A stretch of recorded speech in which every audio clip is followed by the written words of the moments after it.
ಓಂ ಸಾಯಿರಾಮ್. ಎಲ್ಲರೂ ಚೆನ್ನಾಗಿದ್ದೀರಾ ಅಂತ ಭಾವಿಸ್ತಾ ಇವತ್ತಿನ ವಿಡಿಯೋನ ಸ್ಟಾರ್ಟ್ ಮಾಡೋಣ ಬನ್ನಿ. ಇವಾಗ ನೀವು ನೋಡ್ತಿದ್ದೀರಲ್ಲ, ಇದು ಫಾರ್ಮರ್ಸ್ ಮಾರ್ಕೆಟ್ ಅಂತ. ಅಂದರೆ ನಮ್ಮ ಕಡೆ ನಾವು ಆಡುಭಾಷೆಯಲ್ಲಿ ಸಂತೆ ಅಂತ ಕರಿತಿದ್ವಿ. ನಮ್ಮೂರುಗಳನ್ನೆಲ್ಲ ಪ್ರತಿ ಶನಿವಾರ ನಡೀತಾ ಇತ್ತು. ನಾವು ಪ್ರತಿ ಶನಿವಾರ ಹೋಗಿ ತರಕಾರಿ ಸೊಪ್ಪು ಇದೆಲ್ಲ ತರೋದು ಅಂತಂದರೆ ತುಂಬ ಖುಷಿಯಾದಂಥ ವಿಚಾರ ಆಗಿತ್ತು ನನಗೆ. ಹಂಗೇ ಇಲ್ಲಿ ಫಾರ್ಮರ್ಸ್ ಮಾರ್ಕೆಟ್ ಅಂದರೆ ರೈತರು ಡೈರೆಕ್ಟಾಗಿ ಅವ್ರು ಬೆಳೆದಿರೋ ಅಂಥ ತರಕಾರಿ ಆಗಲಿ ಅಥವಾ ಫ್ರೂಟ್ಸ್ ಆಗಲಿ ತಂದು ಡೈರೆಕ್ಟಾಗಿ ಅವರು ಸ್ಟಾಲ್ ಇಟ್ಕೊಂಡು ವ್ಯಾಪಾರ ಮಾಡ್ತಾರಲ್ಲ ಆ ಜಾಗ. ಅದ್ರ ಜೊತೆಗೆ ಓನ್ ಬಿಸ್ನೆಸ್ ಮಾಡ್ತಾರಲ್ಲ ಸ್ಮಾಲ್ ಸ್ಕೇಲಲ್ಲಿ, ಅವರು ಇಂಪೋರ್ಟ್ ಮಾಡಿಕೊಂಡು ಫುಡ್ ಆಗಿರ್ಬೋದು, ಪೇಂಟಿಂಗು, ಕಾಫಿ, ಟೀ ಇದನ್ನೆಲ್ಲ ಸೇಲ್ ಮಾಡುವಂಥ ಒಂದು ಜಾಗ. ನೋಡಿ, ಇಲ್ಲಿ ಸಾಲೆಡ್ಗೆ ಬೇರೆ ಥರದ ಕ್ಯಾರೆಟು, ಫ್ರೂಟ್ಸು, ವೆಜಿಟೇಬಲ್ಸ್ ಎಲ್ಲ ಸಿಕ್ಕುತ್ತಲ್ಲ, ಆ ಥರ ಎಲ್ಲ ಡಿವೈಡ್ ಮಾಡಿ ಇಟ್ಟಿರ್ತಾರೆ. ಗೆಣಸು ಆಗಿರ್ಬೋದು, ಸೌತೆಕಾಯಿ ಆಗಿರ್ಬೋದು, ನಾಟಿ ಬೀನ್ಸ್ ಆಗಿರ್ಬೋದು, ನಮ್ಮ ಕಡೆ ಸಿಕ್ಕೋ ಥರ ಎಲ್ಲ ಸಿಕ್ಕುತ್ತೆ. ಜೊತೆಗೆ ಇವ್ರ ಕಂಟ್ರಿಲಿ ಬೆಳೆಯುವಂಥ ತರಕಾರಿ, ಹಣ್ಣು ಮತ್ತು ಸೊಪ್ಪು ಇದು ಕೂಡ ಸಿಕ್ಕುತ್ತೆ. ಏನು ಅಂತಂದರೆ ನಮ್ಮ ಕಡೆ ರೈತರು ಡೈರೆಕ್ಟಾಗಿ ತಂದು ಸೇಲ್ ಮಾಡಿದ್ರೆ ಮಧ್ಯವರ್ತಿಗಳಿರೋದಿಲ್ಲ ಅಂತ ಅಂದ್ಬಿಟ್ಟು ಕಡಿಮೆ ಬೆಲೆಗೆ ಸಿಕ್ಕುತ್ತೆ ಅಲ್ವಾ, ತರಕಾರಿ ಆಗಲಿ ಹಣ್ಣಾಗಲಿ. ಆದರೆ ಇಲ್ಲಿ ಹಂಗಲ್ಲ. ಇಲ್ಲಿ ರೈತರು ಡೈರೆಕ್ಟಾಗಿ ತಂದು ಅವರೇ ಮಾರಿದ್ರೂ ಕೂಡ ಮಾರ್ಕೆಟ್ ಪ್ರೈಸೇ ಇರುತ್ತಂತೆ. ಕೆಲವೊಂದು ವೆಜಿಟೇಬಲ್ಸು, ಫಾರ್ ಎಕ್ಸಾಂಪಲ್ ಈಗ ಬೆಂಡೆಕಾಯಿ ಆಗಿರ್ಬೋದು, ಮತ್ತೊಂದಾಗಿರ್ಬೋದು, ಇದನ್ನೆಲ್ಲ ಅವರು ನಮ್ಮ ದೇಶದಿಂದ ತರಿಸ್ಕೊಳ್ದೆ ಇಲ್ಲೇ ಬೆಳೀತಾರಲ್ಲ ಓನಾಗಿ, ಅಂಥದ್ದಕ್ಕೂ ಕೂಡ ಸ್ವಲ್ಪ ಜಾಸ್ತಿ ಬೆಲೆ ಇರುತ್ತಂತೆ. ನಾನು ಬೆಂಡೆಕಾಯಿ ತಂದು ಅಡುಗೆ ಮಾಡಿ ನೋಡಿದೆ, ತುಂಬ ಟೇಸ್ಟಿಯಾಗಿ ಇತ್ತು. ಬೆಂಡೆಕಾಯಿ ಆಗಿರ್ಬೋದು, ಬ್ರಿಂಜಾಲ್ ಆಗಿರ್ಬೋದು, ಹೀರೆಕಾಯಿ ಆಗಿರ್ಬೋದು, ಎಲ್ಲ ರ್ಯಾಡಿಶ್ ಆಗಿರ್ಬೋದು, ಎಲ್ಲ ತುಂಬ ಟೇಸ್ಟಿಯಾಗಿ ತುಂಬ ಚೆನ್ನಾಗಿ ಅನ್ನಿಸ್ತು ನನಗೆ. ಫ್ಲವರ್ಸು ಅಷ್ಟೇ, ಇಲ್ಲಿ ಮನೆಗಳಲ್ಲಿ ದಿನ ವೇಸಲ್ಲಿ ಹಾಕೋಕ್ಕೆ ತಗೊಬಂದು ಇಡ್ತಾ ಇರ್ತಾರೆ. ಅದಕ್ಕೋಸ್ಕರ ಇದು ಕೂಡ ತುಂಬ ಎಲ್ಲ ಕಡೆ ತುಂಬ ಇಟ್ಟಿರ್ತಾರೆ ಇದನ್ನು, ಫ್ಲವರ್ಸು ಕೂಡ. ಇಲ್ಲಿ ನನ್ನ ಮಗಳಿರೋ ಜಾಗದಲ್ಲಿ ವೀಕ್ಲಿ ಒನ್ಸ್ ಅಂದರೆ ಭಾನುವಾರ ಮಾತ್ರ ಬೆಳಗ್ಗೆ 8:30 1:00 ತನಕ ಇರುತ್ತಂತೆ ಮಿಲ್ಪಿಟಾಸ್ನಲ್ಲಿ. ಇವಾಗ ಬೆರಿ ಸೀಸನ್ ಆಗಿರೋದ್ರಿಂದ ತುಂಬ ಸ್ಟ್ರಾಬೆರಿ ಆಗಿರ್ಬೋದು, ಬ್ಲೂಬೆರಿ ಆಗಿರ್ಬೋದು, ರಾಸ್ಬೆರಿ, ಈ ಥರ ಕೆಲವೊಂದು ಬೆರೀಸ್ ಇರುತ್ತಲ್ಲ, ಕೆಲವೊಂದು ನನಗೆ ಹೆಸರು ಗೊತ್ತಿಲ್ಲ, ಅವೆಲ್ಲ ಸಿಕ್ಕುತ್ತೆ ಫ್ರೆಶ್ ಆಗಿ. ನೋಡಿ, ಇದೇ ಬೆಂಡೆಕಾಯಿ, ಇದು ನಮ್ಮ ದೇಶದಿಂದ ತಂದಿರೋದಲ್ಲ, ಇವರೇ ಅದನ್ನು ಬೆಳೆದಿರೋವಂಥದ್ದು. ಇದನ್ನು ನಾನು ತಂದು ಅಡುಗೆ ಮಾಡಿದ್ದೆ, ತುಂಬ ಟೇಸ್ಟಾಗಿತ್ತು. ಸಾಂಬಾರು ಬೆಂಡೆಕಾಯಿ ಹುಳಿ ತುಂಬ ಟೇಸ್ಟಿಯಾಗಿತ್ತು. ಸುಮಾರು ಜನ ನೀವಿಲ್ಲಿ ಮಕ್ಕಳ ಮನೆಗೆ ವಿಸಿಟ್ ಮಾಡೋಕ್ಕೆ ಬಂದಾಗ ಈ ಜಾಗನೂ ನೀವು ಇನ್ನೂ ಬಂದಿಲ್ಲ, ಈ ಫಾರ್ಮರ್ಸ್ ಮಾರ್ಕೆಟ್ನ ವಿಸಿಟ್ ಮಾಡಿಲ್ಲ ಅಂತಂದರೆ ನೀವು ಕೂಡ ಇನ್ಕ್ಲೂಡ್ ಮಾಡ್ಕೊಳ್ಳಿ ಫಾರ್ಮರ್ಸ್ ಮಾರ್ಕೆಟ್ನ. ನಮಗೂ ಕೂಡ ಇಲ್ಲಿ ರೈತರನ್ನ ನೋಡ್ದಂಗೆ ಆಗುತ್ತೆ, ಮತ್ತು ಅಲ್ಲಿ ಯಾವ ರೀತಿ ರೈತರು ವ್ಯಾಪಾರ ಮಾಡ್ತಾರೆ ಅದನ್ನು ಕೂಡ ತಿಳ್ಕೊಂಡಂಗಾಗುತ್ತೆ. ನೋಡಿ, ಇಲ್ಲಿ ಇದು ಬ್ಲೂಬೆರಿ ಇದು ಒಟ್ಟಿನಲ್ಲಿ ಈ ಥರ ಬೆರೀಸ್ನೆಲ್ಲ ನಾವೇ ಹೋಗಿ ಅವರ ರೈತರ ಜಾಗಕ್ಕೆ ಹೋಗಿ ಅಲ್ಲಿ ನಾವೇ ನೋಡಿ ಪಿಕ್ ಮಾಡಿ ಕಿತ್ಕೊಂಡು ಬರೋಕ್ಕೆ ಅವಕಾಶ ಇದೆಯಂತೆ. ಅದು ಡೇಟ್ ಇರುತ್ತೆ, ಅವ್ರು ಇಷ್ಟರಿಂದ ಇಷ್ಟು ಡೇಟು ಅಂತ ಅಂದ್ಬಿಟ್ಟು ಆ ಡೇಟಲ್ಲಿ. ಹಂಗೇ ಇದು ನಮ್ಮ ದೇಶದ್ದು ಜೋಳ ಅದು ಕೂಡ ಇತ್ತು. ನಾನು ಕೆಲವೊಂದು ಕಡೆ ನೋಡಿ, ಟೊಮೊಟೊ ಸೈಜ್ ನೋಡಿ ಹೆಂಗಿದೆ. ಟೊಮೊಟೊ ಆಗಿರ್ಬೋದು, ಆನಿಯನ್ ಆಗಿರ್ಬೋದು, ತುಂಬ ದೊಡ್ಡದು ಕೂಡ ಇಲ್ಲಿ ಸಿಕ್ಕುತ್ತೆ. ತುಂಬ ದೊಡ್ಡ ಸೈಜಲ್ಲಿರುತ್ತೆ. ಅದು ಒಂದು ತಂದುಬಿಟ್ರೆ ಒಂದು 3-4 ದಿವಸ ಮಾಡ್ಬೋದು ಆ ಥರ. Green capsicum, yellow capsicum, red capsicum ನೋಡಿದ್ದೆ, ಆದರೆ ಪರ್ಪಲ್ಲು ಮತ್ತು ಕ್ರೀಮಿಶ್ ಈ ಕ್ಯಾಪ್ಸಿಕಮ್ನ ನಾನು ಫಸ್ಟ್ ಟೈಮ್ ನೋಡಿದ್ದು. ಇದು ನೋಡಿ, ರೆಡ್ ಚಿಲ್ಲಿ ಅಂತೆ. ಇದು ಕೂಡ ತುಂಬ ಕಡೆ ನೋಡೋಕ್ಕೆ ಸಿಗುತ್ತೆ. ಇಲ್ಲಿ ಏನು ಅಂತಂದರೆ ಇಲ್ಲಿ ದುಡ್ಡನ್ನು ಜಾಸ್ತಿ ಪ್ರಿಫರ್ ಮಾಡ್ತಾರಂತೆ ಈ ಫಾರ್ಮರ್ಸ್ ಮಾರ್ಕೆಟಲ್ಲಿ. ಅಂದರೆ ನಾವು ಕ್ಯಾಶು ಇದು ಕಾರ್ಡೆಲ್ಲ ಇದು ಮಾಡ್ತೀವಲ್ವ, ಕೆಲವೊಂದು ಕಡೆ ನಾವು ವ್ಯಾಪಾರ ಮಾಡಿದ್ಮೇಲೆ ಅದು ಕಾರ್ಡ್ಗಾದರೆ ಇನ್ನೊಂದು ಸ್ವಲ್ಪ ಎಕ್ಸ್ಟ್ರಾ ಚಾರ್ಜ್ ಆಗುತ್ತಂತೆ. ಅದಕ್ಕೋಸ್ಕರ ನೀವು ಏನಾದರೂ ಫಾರ್ಮರ್ಸ್ ಮಾರ್ಕೆಟ್ಗೆ ಹೋಗಬೇಕು ಅಂತಿದ್ರೆ ಕ್ಯಾಶ್ನ ತೊಗೊಂಡೋಗೋದು ಒಳ್ಳೆಯದು, ಸ್ವಲ್ಪ ಕಡಿಮೆ ಆಗುತ್ತಂತೆ. ಆಮೇಲೆ ಇಲ್ಲಿ ನೋಡ್ತಿದ್ದೀರಲ್ಲ ಸೊಪ್ಪು, ಈ ಕಂಟ್ರಿಗೆ ಸಂಬಂಧಪಟ್ಟ ಒಂದಷ್ಟು ಸೊಪ್ಪುಗಳಿವೆ. ಆದರೆ ನನಗೆ ಅದ್ರ ಬಗ್ಗೆ ಐಡಿಯಾ ಇಲ್ಲ.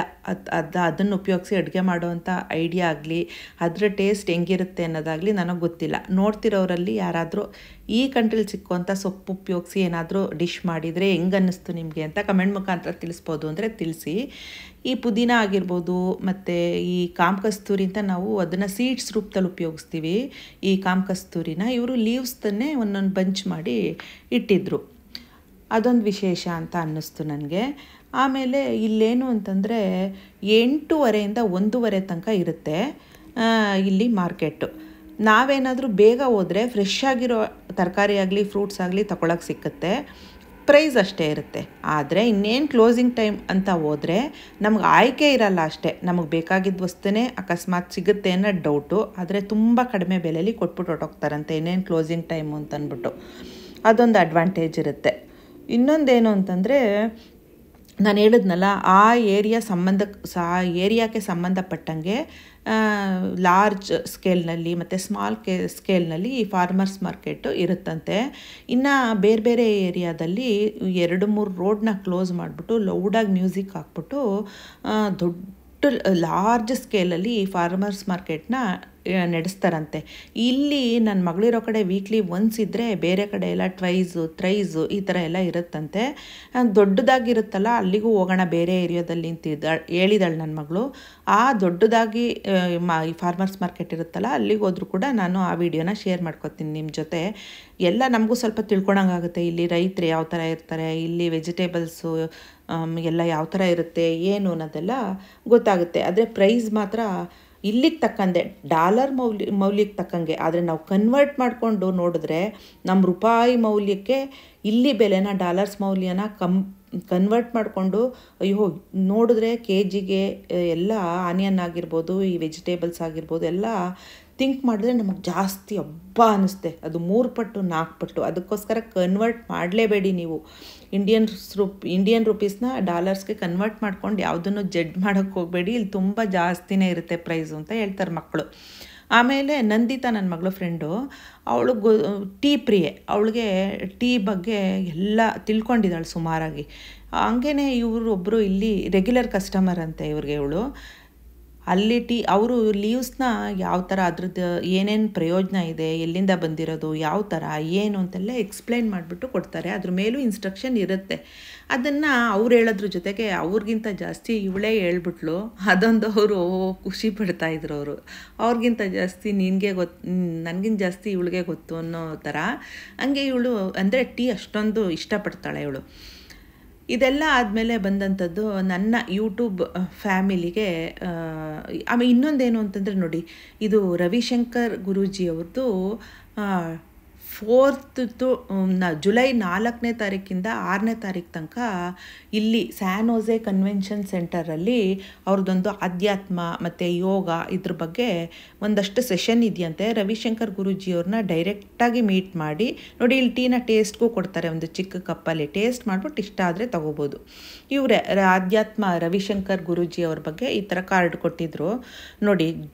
ಹೇಳ್ತೀನಿ ಇನ್ನೊಂದು ಸರಿ, ಜುಲೈ 4th 6th ತನಕ ಸ್ಯಾನ್ ಹೋಸೆ ಕನ್ವೆನ್ಷನ್ ಸೆಂಟರಲ್ಲಿ ಈ ರವಿಶಂಕರ್ ಗುರೂಜಿಯವ್ರನ್ನ ಡೈರೆಕ್ಟಾಗಿ ಮೀಟ್ ಮಾಡಿ ಮಾತಾಡಿಸೋವಂಥ ಒಂದು ಆಪರ್ಚುನಿಟಿ ಇದೆಯಂತೆ. ಒಂದು 60 minutes ಫ್ರೀ ಸೆಷನ್ ಕೂಡ ಇರುತ್ತಂತೆ ಧ್ಯಾನದ್ದು. ನೋಡಿ, ನಿಮಗೆ ಇಂಟ್ರೆಸ್ಟ್ ಇದ್ದರೆ, ಈ ಸರೌಂಡಿಂಗ್ಸಲ್ಲಿ ಯಾರಾದರೂ ಇದ್ದರೆ ಹೋಗಿ ಸ್ಯಾನ್ ಹೋಸೆ ಕನ್ವೆನ್ಷನ್ ಸೆಂಟರಲ್ಲಿ. ನಾವು ಹೋಗಬೇಕು ಅಂತಿದ್ದೀವಿ. ಟೈಮ್ ಏನಾದರೂ ನಮಗೇನು ಬೇರೆ ಪ್ಲ್ಯಾನ್ಸ್ ಇಲ್ಲ ಅಂತಂದರೆ ಹೋಗ್ತೀವಿ ನಾವು ಕೂಡ. San Jose convention centre July 4th 6th ಆಯಿತಾ. ಹಂಗೇ ನಾವೆಲ್ಲ ಒಂದು ರೌಂಡ್ ಹಾಕ್ಕೊಂಡು ಬರಬೇಕಾದ್ರೆ ತುಂಬ ಖುಷಿಯಾದಂಥ ವಿಚಾರ ಅಂತಂದರೆ, ನನ್ನ ಯೂಟ್ಯೂಬ್ ಫ್ಯಾಮಿಲಿ ಮೆಂಬರ್ ಅಂದರೆ ನನ್ನ ವೀಡಿಯೋಸ್ನ ನೋಡಿ ಇಷ್ಟಪಟ್ಟು ಇಷ್ಟಪಟ್ಟಿರುವಂಥ ಒಬ್ಬರು ನನ್ನ ವೀಡಿಯೋಸ್ ನೋಡಿ ವಿಡಿಯೋಗಳು ತುಂಬ ಇಷ್ಟ ಆಯಿತು ಅಂತೇಳಿ ನನ್ನ ಸಬ್ಸ್ಕ್ರೈಬರ್ ಒಬ್ಬರು ನನ್ನ ನೋಡಿ ರೆಕಗ್ನೈಸ್ ಮಾಡಿ ಮಾತಾಡ್ಸಿದ್ರು. ಅದೊಂದು ತುಂಬ ಖುಷಿ ಅಂತ ಅನ್ನಿಸ್ತು. ಅಮೆರಿಕಾದಲ್ಲಿ ಈ ಥರ ಸಿಕ್ಬಿಟ್ಟು ಮಾತಾಡ್ಸಿದ್ರಲ್ಲ ಅಂತ. ಇವ್ರು ಮೈಸೂರಿನವರಂತೆ, ಕಾರೇಶ್ ಅಂತ ಅಂದ್ಬಿಟ್ಟು. ಅವರಿಬ್ಬರು ಹೆಣ್ಮಕ್ಳು ಇಲ್ಲೇ ಇದ್ದಾರಂತೆ. ಅವರು ವರ್ಷಕ್ಕೊಂದ್ಸರಿ ಬರ್ತಾ ಇರ್ತಾರಂತೆ. ಒಬ್ಬಳು ಮಗಳು ಇಲ್ಲೇ ನನ್ನ ಮಗಳಿರೋ ಕಡೆ ಪ್ಲೇಸಲ್ಲೇ ಸ್ವಲ್ಪ ನಿಯರ್ ಬೈ ಇದ್ದಾಳಂತೆ, ಇನ್ನೊಬ್ಳು ಸ್ವಲ್ಪ ದೂರದಲ್ಲಿದ್ದಾಳೆ ಅಂತೇನೋ ಹೇಳ್ತಾಯಿದ್ರು. ನಾನು ಅವ್ರ ವಾಯ್ಸ್ನ ಹಂಗೆ ಹಾಕಬೇಕು ಅಂತಿದ್ದೆ. ಆದರೆ ತುಂಬ ಅಲ್ಲಿ ಮಾರ್ಕೆಟ್ ಅಂದಮೇಲೆ ಗೊತ್ತಲ್ವಾ, ಜನಜಂಗುಳಿ ಜಾಸ್ತಿ ಇರುತ್ತೆ. ಅದಕ್ಕೋಸ್ಕರ ಅಷ್ಟೊಂದು ಕ್ಲಿಯರ್ ಇರಲಿಲ್ಲ. ಅದಕ್ಕೆ ನಾನು ವಾಯ್ಸ್ ಓವರ್ ಕೊಡ್ತಾ ಇರೋವಂಥದ್ದು. ತುಂಬ ಖುಷಿ ಆಯಿತು. ಒಂದಷ್ಟು ಒಳ್ಳೊಳ್ಳೆ ಮಾತುಗಳನ್ನ ಹೇಳಿದ್ರು, ವಿಡಿಯೋಗಳು ಚೆನ್ನಾಗಿ ಬರ್ತಿದೆ ಅಂತ ಹೇಳಿದ್ರು. ನೋಡ್ತಿದ್ರೆ ಸರ್ ತುಂಬ ಥ್ಯಾಂಕ್ ಯು ಸೋ ಮಚ್. ಹಂಗೇ ಏನಾದರೂ ಕರೆಕ್ಷನ್ಸ್ ಇದ್ದರೂ ಕೂಡ ನನ್ನ ವೀಡಿಯೋಗಳಿಗೆ ಕಮೆಂಟ್ ಮುಖಾಂತರ ತಿಳಿಸಿ, ತಿದ್ದುಕೊಳ್ಳೋ ಅಂಥ ಪ್ರಯತ್ನ ಮಾಡ್ತೀನಿ. ನೀವು ಸಿಕ್ಬಿಟ್ಟು ನನ್ನ ಗುರ್ತಿಡ್ದು ಮಾತಾಡ್ಸಿದ್ರಲ್ಲ, ನಂಗೆ ತುಂಬ ಖುಷಿ ಆಯಿತು sir. Once again thank you so much. ಹಂಗೇ ನೋಡಿ, ಇವರು ಬೆಂಗಳೂರಿನವರಂತೆ. ಅವರು ಕೂಡ ಮಾತಾಡ್ಸಿದ್ರು ನಾನು ಬೆಂಗಳೂರಿನವಳು ಅಂತ. ತುಂಬ ಖುಷಿ ಆಯಿತು. ನಮ್ಮ ಕನ್ನಡದವ್ರು ಸಿಕ್ಕಿದಾಗ, ನಮ್ಮ ದೇಶದವರು ಅಂತಂದ್ರೇ ಫಸ್ಟ್ ಖುಷಿ ಆಗುತ್ತೆ. ಅದರಲ್ಲೂ ನಮ್ಮ ಕನ್ನಡದವರು ಅಂತ ಅಂದ್ಬಿಟ್ಟಾಗ ಇನ್ನೂ ಅದು ನೆಕ್ಸ್ಟ್ ಲೆವೆಲ್ ಖುಷಿನೇ ಆಗುತ್ತೆ ನನಗಂತೂ. ಅಷ್ಟು ಅಷ್ಟು ಸಂತೋಷ ಆಯಿತು. ಹಂಗೆ ಅದಕ್ಕೋಸ್ಕರ ಎಲ್ಲೇ ಹೋಗಲಿ ಈ ಫಾರ್ಮರ್ಸ್ ಮಾರ್ಕೆಟ್ ಅಂತಲ್ಲ, ಬೇರೆ ಕಡೆ ಎಲ್ಲೇ ಹೋದ್ರೂ ಕೂಡ ನಾನು ಇಷ್ಟು ದಿವಸ ಹೋದ ಕಡೆನೆಲ್ಲ ನನ್ನ ಸುತ್ತಮುತ್ತ ಕನ್ನಡಿಗರು ಸಿಕ್ಕಿದ್ದಾರೆ. ನನಗೆ ಅದೊಂದು ಖುಷಿಯಾದಂಥ ವಿಚಾರ. ನೋಡಿ, ಅಮೆರಿಕಾದ ಫಾರ್ಮರ್ಸ್ ಮಾರ್ಕೆಟ್ ಹಿಂಗಿರುತ್ತೆ. ಇನ್ನು ಲಾರ್ಜ್ ಸ್ಕೇಲಲ್ಲಿ ಮಾಡುವಂಥ ಮಾರ್ಕೆಟ್ಗೆ ಹೋದರೆ ಅದನ್ನು ಕೂಡ ಶೇರ್ ಮಾಡ್ಕೋತೀನಿ. ಹಂಗೇ ಪ್ರೀವಿಯಸ್ ವೀಡಿಯೋಸ್ನೆಲ್ಲ ಹೋಗಿ ನೋಡಿ. ನಾನು US ವಿಸಿಟ್ ಮಾಡಿದಾಗ್ಲಿಂದ ಮಾಡಿರೋಂಥ ಈ ದೇಶಕ್ಕೆ ಸಂಬಂಧಪಟ್ಟಂಗೆ ಮಾಡಿರೋಂಥ ವೀಡಿಯೋಗಳನ್ನೆಲ್ಲ, ಅಮೆರಿಕಾ ಸಂಬಂಧಪಟ್ಟಂಥ ಒಂದು ವ್ಲಾಗ್ಸ್ನೆಲ್ಲ ಒಂದು ಪ್ಲೇ ಲಿಸ್ಟ್ ಮಾಡಿ ಹಾಕಿದ್ದೀನಿ. ಆ ವಿಡಿಯೋ ಎಲ್ಲ ಒಂದೇ ಕಡೆ ನಿಮಗೆ ಸಿಕ್ಬಿಡುತ್ತೆ. ಇಂಟ್ರೆಸ್ಟ್ ಇದ್ದರೆ ಹೋಗಿ ನೋಡಿ, ಇಷ್ಟ ಆದರೆ ಸಬ್ಸ್ಕ್ರೈಬ್ ಮಾಡ್ಕೊಂಡು ನೋಡಿ. ನೆಕ್ಸ್ಟ್ ಡಿಸ್ಕ್ರಿಪ್ಷನ್ ಬಾಕ್ಸಲ್ಲಿ ಕೂಡ ಲಿಂಕ್ ಕೊಟ್ಟಿರ್ತೀನಿ. ಇಂಟ್ರೆಸ್ಟ್ ಇದ್ದರೆ ಹೋಗಿ ನೋಡಿ, ಮಿಸ್ ಮಾಡದೆ ಸಬ್ಸ್ಕ್ರೈಬ್ ಮಾಡ್ಕೊಂಡು ನೋಡಿ. ನಮಸ್ಕಾರ.